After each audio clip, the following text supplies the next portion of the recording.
والصديقين والشهداء والصالحين. Here the word min is used, which leaves them no choice but to count the followers of Ahmad sallallahu alaihi wasallam among one of these four at least. Either they would be belonging to the lowest rung, that is Salihin, or to the highest, that is Nabiyyin, but they have to belong to one of the four categories. And none of the four categories is denied them. They are not barred from achieving the very highest of Allah's favors if they truly and honestly follow Prophet Muhammad, peace be upon him. Now there is another picture which also is created alongside automatically, and that is, the greater the model be, the more difficult it would be to follow him to perfection.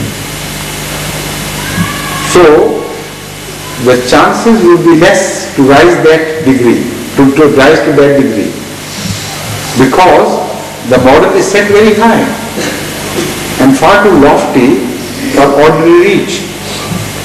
So there is definitely a possibility that people who would be able to rise to that distinctive mark that is reached by Hadhrat Rasulullah, whereby he is declared a prophet, it would be very rare. Or we can say it's very, very difficult indeed. But to reach the lower marks is comparatively easier. Because in this case, in the case of Ahmad sallallahu alaihi wasallam, the status of prophethood has been lifted beyond the status of prophethood known to us in the earlier times. Yet it is not forbidden. Yet it is not barred. So the race is open. And that is also the greatest compliment to Ahmad sallallahu alaihi wasallam. If the game does not permit you to go beyond certain person, then his winning doesn't carry any sense. I mean, doesn't give any compliment to him. The compliment is given and is enhanced when the race remains open. Yet, despite this open challenge, it is declared that nobody can beat such and such person. So this verse, as translated by Ahmadis, also opens up these possibilities. That is to say, the road to prophethood is open, no doubt. But the standard laid down by the Holy Prophet of Islam of prophethood is so lofty and so high and difficult, placed so much beyond reach of the ordinary people, that this phenomenon, this incident of reaching that status would be obviously very occasional, to say the least. But in another way, it can also become numerous. And what is that way? I must point to that as well. If we Ahmadis translate it like this, like I have translated, then the meaning would be that although the prophethood, the status is open, provided you obey Ahmad sallallahu alaihi wasallam with complete obedience, yet because to obey him so completely is very difficult. It is not as easy as to obey Moses, for instance. It is not as easy to obey Jesus, for instance, or Ismail, or Abraham, or anybody else. In status, they were closer to you. So to reach them and to follow them was not difficult. But here in case of Hazrat Muhammad Mustafa sallallahu alaihi wasallam, the very nature of his prophethood has become so enlarged and widened that it's awe-inspiring. For instance, prior to Ahmad sallallahu alaihi wasallam, we know of no prophet who had brought a universal message, who addressed the whole mankind, except for Adam, But then the man coin was just a small little thing. But after that, we know of no prophet who went beyond his tribal limits or limits of his country. But for the first time we observe Ahmad sallallahu alayhi wa sallam declaring himself not to be a prophet of the peoples of Arab, but to the entire mankind. Jamia, what's the verse?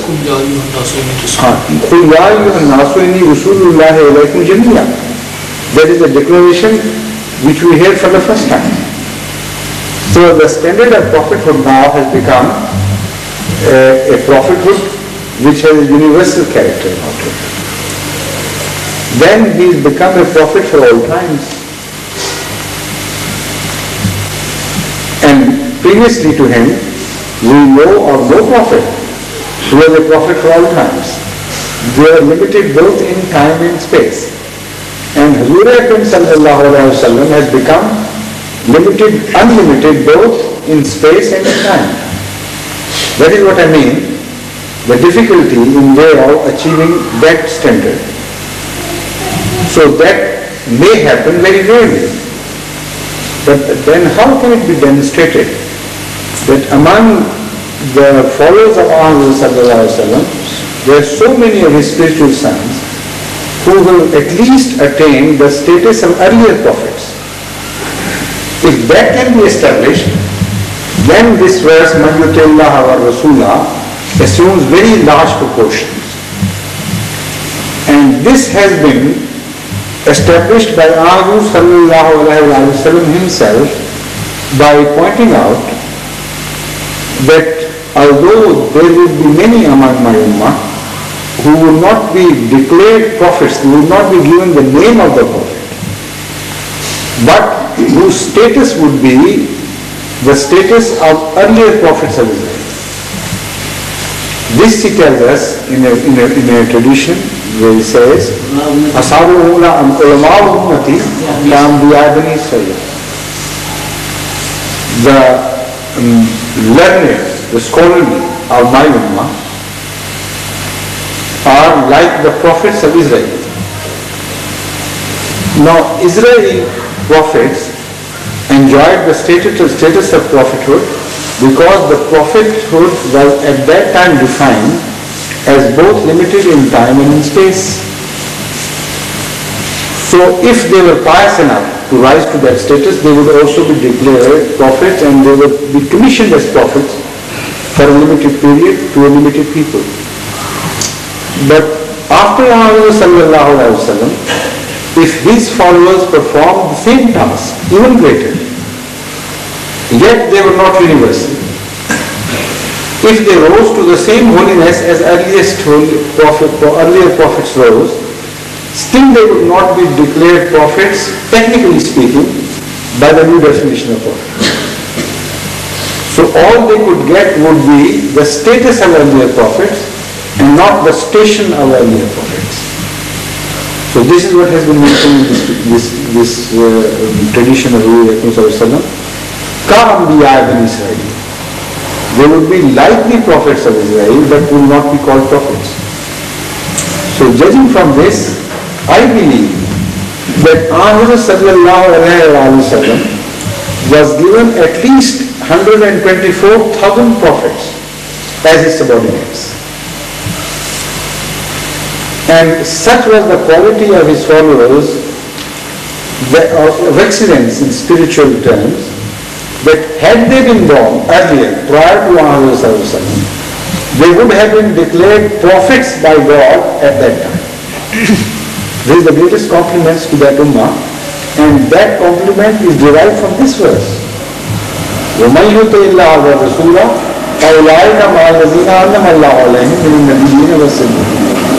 Now in this sense. So this is a verse which raises the status of Ummah of Muhammad sallallahu alaihi wasallam, that is the peoples of Muhammad sallallahu alaihi wasallam, to the highest degree.